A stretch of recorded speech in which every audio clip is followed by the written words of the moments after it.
সুপ্রিয় দর্শক, শুরুতেই জানিয়ে দিব সংবাদ শিরোনাম। শুরুতেই জানিয়ে দিব শেখ হাসিনার আশঙ্কাই সত্যি হচ্ছে, বাংলাদেশে আসছে মার্কিন যুদ্ধজাহাজ। বিস্তারিত থাকছে প্রতিবেদনে। এছাড়াও জানিয়ে দিব অক্ষরে অক্ষরে মার্কিন নির্দেশ পালন করছে বিএনপি, এবার উচ্চমূল্যে জ্বালানি চুক্তি। বিস্তারিত থাকছে প্রতিবেদনে। এদিকে জনতা ব্যাংকের ৬৪,০০০ কোটির গহ্বর আর বিএনপির দায়মুক্তির রাজনীতি। বিস্তারিত থাকছে প্রতিবেদনে। এছাড়াও জানিয়ে দিব ছায়ার সাথে সন্ধি, মাদক নির্মূলের দোহাই দিয়ে আমরা কি তবে পুরনো গর্তে পা দিচ্ছি? বিস্তারিত থাকছে প্রতিবেদনে। এদিকে স্বাস্থ্য খাতের প্রশাসনিক ব্যর্থতার দায় এড়াতে এখন মায়েদের উপর দোষ চাপল বিএনপির স্বাস্থ্যমন্ত্রী। বিস্তারিত থাকছে প্রতিবেদনে। এছাড়াও জানিয়ে দিব নিজের ব্যর্থতা লুকাতেও আওয়ামী লীগের করা উন্নয়নের সাহায্য নেয়া লাগছে এখন তারেকের। বিস্তারিত থাকছে প্রতিবেদনে। এদিকে ইরান যুদ্ধ নিয়ে বাড়ছে মার্কিন ভোটারদের ক্ষোভ, কমছে ট্রাম্পের জনপ্রিয়তা। বিস্তারিত থাকছে প্রতিবেদনে। এবং সর্বশেষ জানিয়ে দিব চুক্তি না হলে খুব খারাপ সময় আসবে, ইরানকে হুঁশিয়ারি ট্রাম্পের। এতক্ষণ শুনছিলেন বঙ্গোপসাগরে যুদ্ধজাহাজ মোতায়েনের লক্ষ্যে মার্কিন যুক্তরাষ্ট্র ও বাংলাদেশ কৌশলগত প্রতিরক্ষা চুক্তি স্বাক্ষর করতে যাচ্ছে, যা ভারতের জন্য কিছুটা মাথাব্যথার কারণ হতে পারে। অভিযোগ উঠেছে যে দুই দেশের মধ্যে আলোচনা এখন চূড়ান্ত পর্যায়ে রয়েছে, যা বাস্তবায়িত হলে মার্কিন নৌবাহিনী বাংলাদেশের বন্দর ও বিমানবন্দরগুলো ব্যবহারের সুবিধা পাবে। বঙ্গোপসাগরে মার্কিন নৌবাহিনীর উপস্থিতি এবং চীনের ক্রমবর্ধমান প্রভাবের কারণে এই অঞ্চলটি বিশ্ব পরাশক্তিদের একটি যুদ্ধক্ষেত্রে পরিণত হতে পারে।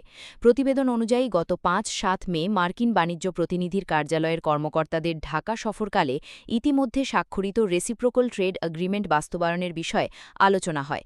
একই সময়ে মার্কিন প্রেসিডেন্ট ডোনাল্ড ট্রাম্প প্রধানমন্ত্রী তারেক রহমানকে একটি ব্যক্তিগত চিঠিতে জানিয়েছেন যে ভবিষ্যতের অর্থনৈতিক সুবিধাগুলি general security of military information agreement এবং acquisition and cross servicing agreement প্রতিরক্ষা চুক্তি দুটি চূড়ান্ত করার উপর নির্ভর করবে। যদি এসিএসএ চুক্তিটি স্বাক্ষরিত হয় তবে তা মার্কিন নৌযান ও বিমানগুলিতে রক্ষণাবেক্ষণ, জ্বালানি সংগ্রহ এবং রসদ সরবরাহের কাজের জন্য বাংলাদেশের বন্দর ও বিমানবন্দরগুলো ব্যবহারের অনুমতি দেবে। এই ক্ষেত্রে চট্টগ্রাম এবং মাতারবাড়ির মতো কৌশলগত অবস্থানগুলি অত্যন্ত গুরুত্বপূর্ণ ভূমিকা পালন করবে বলে আশা করা হচ্ছে। এদিকে জিএসওএমআইএ চুক্তিটি বাংলাদেশ ও মার্কিন যুক্তরাষ্ট্রের মধ্যে গোয়েন্দা তথ্য আদান-প্রদান সহজতর করবে, যা বঙ্গোপসাগর এবং ভারত মহাসাগরের গুরুত্বপূর্ণ রুটগুলিতে ওয়াশিংটনের নজরদারির পরিধি আরও বাড়িয়ে দেবে। নিজেদের ডক বা বন্দরে মার্কিন যুদ্ধজাহাজ নোঙর করার অনুমতি দেওয়ার বিনিময়ে বাংলাদেশ তৈরি পোশাক খাতে ১৯% রেয়াতি শুল্ক এবং একটি শুল্কমুক্ত বাণিজ্য চুক্তি সুবিধা পাবে। প্রস্তাবিত এই পরিবর্তনটি বাংলাদেশের জন্য ব্যাপক ভূরাজনৈতিক প্রভাব ফেলবে বলে ধারণা করা হচ্ছে, কারণ বাংলাদেশ ঐতিহাসিকভাবে চীনের সাথে শক্তিশালী কৌশলগত ও অর্থনৈতিক সম্পর্ক বজায় রেখেছে, বিশেষ করে বন্দর উন্নয়ন এবং প্রতিরক্ষা সরঞ্জাম ক্রয়ের ক্ষেত্রে। প্রতিবেদন অনুযায়ী দেশের প্রায় ৭০% অস্ত্রই চীন থেকে আনা হয়। বাংলাদেশের জ্বালানি নিরাপত্তা বর্তমানে আন্তর্জাতিক রাজনীতির দাবার ঘুঁটিতে পরিণত হয়েছে। আন্তর্জাতিক বাজারে সস্তা ও সাশ্রয়ী বিকল্প জ্বালানির সুযোগ থাকা সত্ত্বেও মার্কিন যুক্তরাষ্ট্রের সঙ্গে নতুন চুক্তিতে উচ্চ মূল্যে এলএনজি আমদানির বাধ্যবাধকতা রাখা হয়েছে। বিশ্লেষক ও বিরোধী রাজনৈতিক শিবিরের দাবি, মূলত কূটনৈতিক ও রাজনৈতিক সন্তুষ্টির জন্যই দেশের স্বার্থ বিকিয়ে এই ব্যয়বহুল পথ বেছে নেওয়া হয়েছে। চলতি বছরের মে মাসে ওয়াশিংটনে স্বাক্ষরিত কৌশলগত জ্বালানি সহযোগিতা এমওইউ এবং ফেব্রুয়ারির বাণিজ্য চুক্তির আওতায় বাংলাদেশ আগামী ১৫ বছরে যুক্তরাষ্ট্র থেকে প্রায় $১৫ বিলিয়ন মূল্যের এলএনজি সহ জ্বালানি পণ্য ক্রয়ের প্রতিশ্রুতি দিয়েছে। সরকারি পক্ষ একে জ্বালানি নিরাপত্তা ও জ্ঞান বিনিময়ের মাধ্যম হিসেবে দাবি করলেও সমালোচকদের মতে এর মাধ্যমে বাংলাদেশকে দীর্ঘমেয়াদে মার্কিন জ্বালানি বলয়ের ওপর নির্ভরশীল করে ফেলা হচ্ছে। বাজার বিশ্লেষকরা স্পষ্ট বলছেন যে বর্তমান বৈশ্বিক প্রেক্ষাপটে বাংলাদেশের সামনে সাশ্রয়ী মূল্যে জ্বালানি সংগ্রহের একাধিক পথ খোলা ছিল। ইউক্রেন যুদ্ধের প্রেক্ষাপটে রাশিয়া বর্তমানে ছাড় মূল্যে ডিজেল ও ফুয়েল অয়েল সরবরাহ করছে। মার্কিন নিষেধাজ্ঞার মধ্যে সীমিত মেয়াদে কিছু ছাড় পাওয়া সত্ত্বেও সেই পথটি পুরোপুরি ব্যবহার না করে উচ্চ মূল্যের মার্কিন এলএনজি বেছে নেওয়া নিয়ে বড় প্রশ্ন উঠেছে। এছাড়া মধ্যপ্রাচ্যের দেশগুলো ঐতিহ্যগতভাবে কম দামে তেল ও গ্যাস সরবরাহ করলেও সাম্প্রতিক আঞ্চলিক অস্থিরতার দোহাই দিয়ে যুক্তরাষ্ট্র থেকে আকাশচুম্বী দামে জ্বালানি কেনার যৌক্তিকতা খোঁজা হচ্ছে। স্পট মার্কেটের অস্থিরতা এড়াতে রাশিয়ার মতো উৎস থেকে দীর্ঘমেয়াদী ও সাশ্রয়ী চুক্তির সুযোগ থাকলেও তা কাজে লাগানো হয়নি।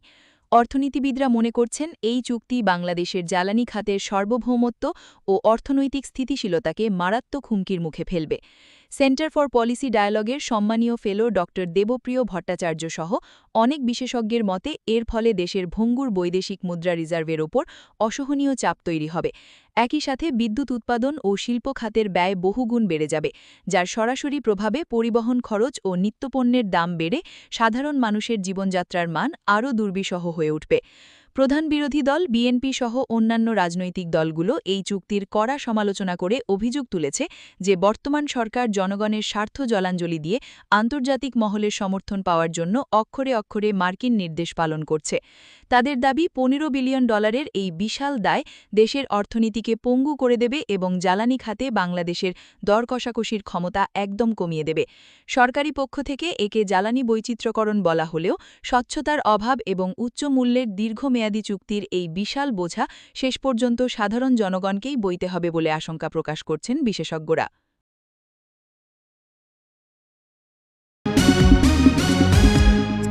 জনতা ব্যাংকের মূলধন ঘাটতি এখন ৬৪,৪০৬ কোটি টাকা।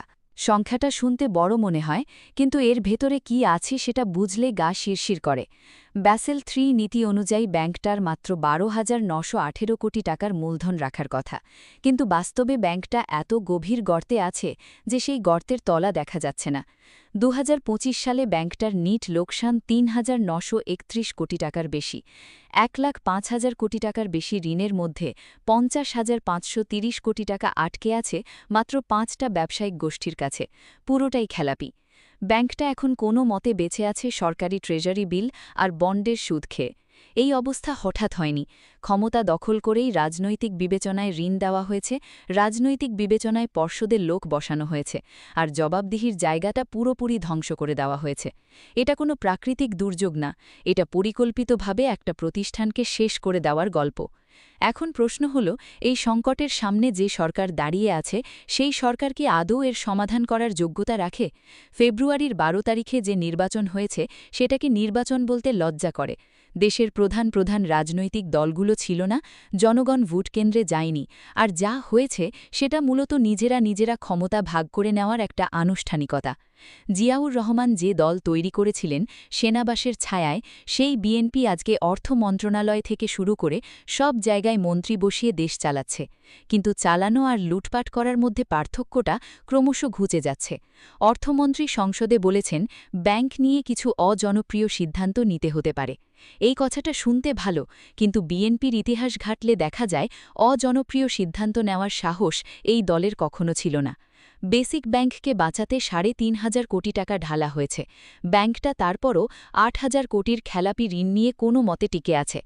পদ্মা ব্যাংকের রাষ্ট্রায়ত্ত ব্যাংক থেকে ৭১৫ কোটি টাকা দেওয়া হয়েছে, ফলাফল শূন্য। শরিয়া ভিত্তিক দুর্বল ব্যাংকগুলোতে হাজার হাজার কোটি টাকার তারুল্য সহায়তা দেওয়া হয়েছে, সেগুলোও ঘুরে দাঁড়াতে পারেনি। প্রতিবারই একই ফর্মুলা, একই ব্যর্থতা। কিন্তু টাকাটা কার সেটা কেউ ভাবে না, এটা জনগণের করের টাকা। বিএনপির এই মন্ত্রিসভা এখন যদি জনতা ব্যাংকেও একই পথে হাঁটে, মানে কাঠামোগত সংস্কার না করে শুধু টাকা ঢেলে দেয়, তাহলে সেটা হবে রাষ্ট্রীয় অর্থের সবচেয়ে বড় অপচয়গুলোর একটা। কারণ সমস্যাটা টাকার না, সমস্যাটা কাঠামোর। যে পর্ষদ রাজনৈতিক বিবেচনায় চলে, যে ব্যাংকে জবাবদিহি নেই, সেখানে যত টাকাই দেওয়া হোক সেটা একই গর্তে পড়বে। হোটেল ইন্টারকন্টিনেন্টালের শীতাতপ নিয়ন্ত্রিত কক্ষে কিছুদিন আগে যখন কলমের আঁচড়ে বাংলাদেশ ও পাকিস্তানের মধ্যে সমঝোতা স্মারক সই হচ্ছিল, তখন কি আমাদের নীতি নির্ধারকদের হাত একবারও কাঁপেনি? স্বরাষ্ট্রমন্ত্রী সালাহুদ্দিন আহমেদ এবং পাকিস্তানের মহসিন রাজা নকভি হাসি মুখে করমর্দন করলেন, ক্যামেরার ফ্ল্যাশ জ্বলে উঠল। কিন্তু এই কূটনৈতিক হাসির আড়ালে যে দীর্ঘস্থায়ী অন্ধকারের ইঙ্গিত আছে, তা কি আমরা পড়তে পারছি, নাকি স্রেফ না দেখার ভান করছি? 10 বছর মেয়াদী এই চুক্তির শিরোনাম দেওয়া হয়েছে মাদক নির্মূল। শুনতে মহৎ মনে হয়, জননিরাপত্তার রক্ষা কবচ মনে হয়, কিন্তু কূটনীতির বিষাক্ত অলিগলি যারা চেনেন তাদের কাছে গোয়েন্দা তথ্য বিনিময় এবং কন্ট্রোলড ডেলিভারি অপারেশনের মতো শব্দগুলো স্রেফ প্রযুক্তিগত টার্ম নয়, এগুলো একটি অশনি সংকেত। যে দেশটির গোয়েন্দা সংস্থা দশকের পর দশক ধরে এই অঞ্চলে অস্থিরতা আর উগ্রবাদ ছড়ানোর প্রধান কারিগর হিসেবে আন্তর্জাতিকভাবে স্বীকৃত, তাদের হাতে আমরা আমাদের গোয়েন্দা তথ্যের চাবিকাঠি তুলে দিচ্ছি। এটি কি মাদক নির্মূলের লড়াই, নাকি আমাদের জাতীয় নিরাপত্তার অন্দরমহলে এক বিতর্কিত শক্তিকে সগৌরবে প্রবেশের অনুমতিপত্র? ইতিহাসের পাতা উল্টালে দেখা যায়, যখনই বিশেষ একটি রাজনৈতিক গোষ্ঠী ক্ষমতায় আসে, তখনই ইসলামাবাদের সাথে আমাদের এই নিরাপত্তা প্রেম অদ্ভুতভাবে উথলে ওঠে। 2001 থেকে 6 সালের সেই দুঃসহ স্মৃতি এদেশের মানুষ এখনও ভোলেনি। মাদকের দোহাই দিয়ে তখন যে ধরনের সহযোগিতার পথ প্রশস্ত করা হয়েছিল, তার চড়া মাশুল দিতে হয়েছিল সার্বভৌমত্বকে। সেই আমলে মাদকের চেয়েও ভয়াবহ মারণাস্ত্র আর বিচ্ছিন্নতাবান আমাদের মাটিকে রক্তাক্ত করেছিল। মাদক চোরাকালানের আন্তর্জাতিক রুটগুলো যারা নিয়ন্ত্রণ করে বা যাদের প্রত্যক্ষ মদতে এসব সিন্ডিকেট টিকে থাকে, তাদের উত্তরসূরিদের সাথে বসে রুট বন্ধের আলোচনা করা এর চেয়ে বড় কৌতুক আর একজন স্বাস্থ্যমন্ত্রী মায়েদের পুষ্টিহীনতা এবং মায়েরা পর্যাপ্ত ব্রেস্টফিডিং না করানো হামে শিশুমৃত্যুর অন্যতম কারণ হিসাবে উল্লেখ করেছে। এ থেকেই বোঝা যায় হামে শিশুমৃত্যু নিয়ে তাদের কোনো মাথা ব্যথা নেই, থাকবেই বা কী করে। তাদের প্রধানমন্ত্রী আছে পরিবার নিয়ে সিনেমা দেখতে ব্যস্ত অথবা গাড়ির উপর উঠতে। তারা বাংলাদেশে মহামারী করোনা থেকেও বেশি মহামারী সৃষ্টি করেছে নিরাময়যোগ্য হামকে আবারও ফিরিয়ে নিয়ে এসে। বিএনপি সরকারের স্বাস্থ্য সংকটের মূল কারণগুলো নিয়ে স্বচ্ছ তদন্ত ও জবাবদেহির বদলে দায় এড়িয়ে যাওয়ার প্রবণতাই বেশি। শিশু হত্যাকারী ইউনুস হামের টিকাদান কর্মসূচি স্থগিত করে বাংলাদেশের শত শত শিশুর মৃত্যুর কারণ হয়ে দাঁড়িয়েছে। অথচ তার বিরুদ্ধে আইনানুগ ব্যবস্থা না নিয়ে বিএনপি সরকার এখন দোষ চাপাচ্ছে হামে আক্রান্ত শিশুদের মায়েদের উপর। তারাই নাকি পুষ্টিহীনতায় ভুগছে। হামে শত শত শিশু মারা যাচ্ছে, আর ব্যর্থতা ঢাকতে কখনো মায়েদের পুষ্টিহীনতা, কখনো রাজনৈতিক অজুহাত। স্বাস্থ্য ব্যবস্থার চরম ভাঙন, টিকাদান ও প্রতিরোধ ব্যবস্থার দুর্বলতা আর প্রশাসনিক অযোগ্যতার দায় এড়িয়ে জনগণকে বিভ্রান্ত করার এই খেলা আর কতদিন চলবে? বিএনপি সরকারকে বলতে চাই, রাষ্ট্রীয় ব্যর্থতার দায় জনগণের ওপর চাপিয়ে দিয়ে আর কতদিন জবাবদেহি এড়ানো হবে? হামে আক্রান্ত হয়ে প্রতিটি শিশু হত্যার দায় ইউনুস এবং বিএনপিকে নিতে হবে।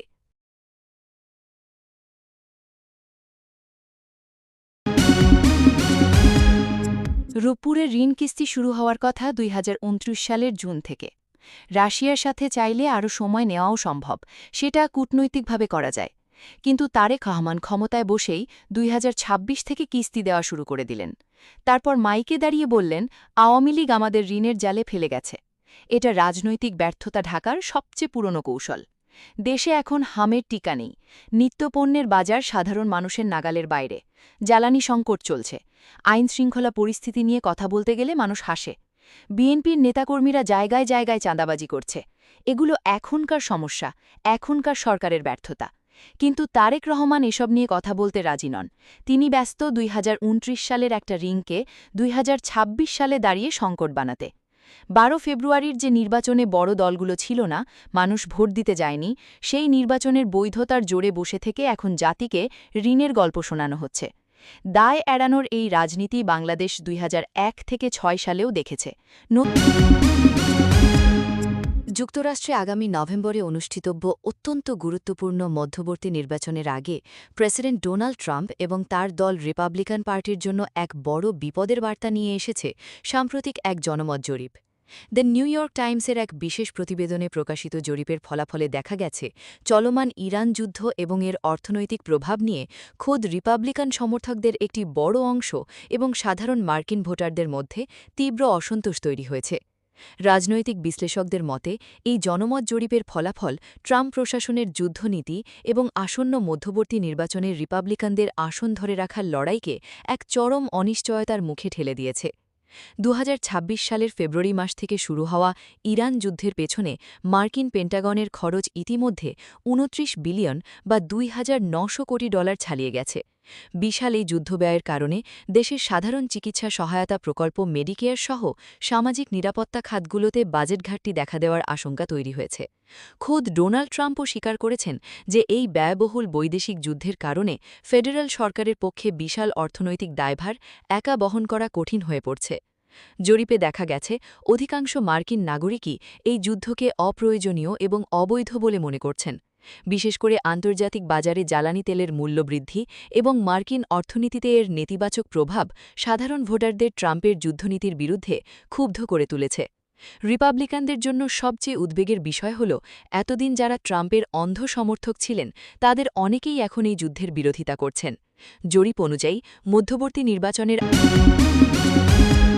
ইরানের সঙ্গে দ্রুত কোনো শান্তি চুক্তি না হলে দেশটির জন্য খুব খারাপ সময় অপেক্ষা করছে বলে কঠোর হুঁশিয়ারি দিয়েছেন মার্কিন প্রেসিডেন্ট ডোনাল্ড ট্রাম্প। একই সঙ্গে তিনি বলেছেন একটি সমঝোতায় পৌঁছনো ইরান ও যুক্তরাষ্ট্র উভয় পক্ষের স্বার্থেই গুরুত্বপূর্ণ। ফরাসি গণমাধ্যম BFM-কে দেওয়া এক সাক্ষাৎকারে ট্রাম্প বলেন, ইরানিদের জন্য একটি চুক্তিতে পৌঁছনোই সবচেয়ে ভালো হবে। তারা যদি তা না করে তবে তাদের খুব খারাপ সময় পার করতে হবে। মার্কিন প্রেসিডেন্টের এই মন্তব্য এমন এক সময়ে এলো যখন ওয়াশিংটন ও তেহরানের মধ্যে নতুন করে আলোচনা শুরু হওয়ার সম্ভাবনা নিয়ে জোর আলোচনা চলছে। তবে যুক্তরাষ্ট্রের উদ্দেশ্য নিয়ে এখনও গভীর সন্দেহ ও অবিশ্বাস বজায় রেখেছে ইরান। ইরান ইতোমধ্যেই জানিয়েছে ওয়াশিংটন আলোচনার বার্তা পাঠালেও অতীত অভিজ্ঞতার কারণে তারা মার্কিন প্রতিশ্রুতির ওপর পুরোপুরি আস্থা রাখতে পারছে না। ইরানি কর্মকর্তাদের ভাষ্য, সামরিক চাপ ও কূটনৈতিক আলোচনা একসঙ্গে চালানো হলে স্থায়ী সমাধান সম্ভব নয়। এদিকে মার্কিন সংবাদমাধ্যম নিউ ইয়র্ক টাইমস জানিয়েছে পরিস্থিতির অচলাবস্থা কাটাতে প্রেসিডেন্ট ট্রাম্প যে কোনো সময় বড় ধরনের সামরিক পদক্ষেপের অনুমোদন দিতে পারেন। প্রতিবেদনে বলা হয়েছে হোয়াইট হাউসের শীর্ষ উপদেষ্টারা ইতোমধ্যে সম্ভাব্য নতুন সামরিক অভিযানের একটি খসড়া পরিকল্পনা তৈরি করে রেখেছেন। প্রতিবেদন অনুযায়ী পরিকল্পনায় ইরানের বিরুদ্ধে আরও বড় পরিসরে বিমান হামলার বিষয় বিবেচনা করা হচ্ছে। যদিও এ বিষয়ে এখনও চূড়ান্ত সিদ্ধান্ত হয়নি, তবে সামরিক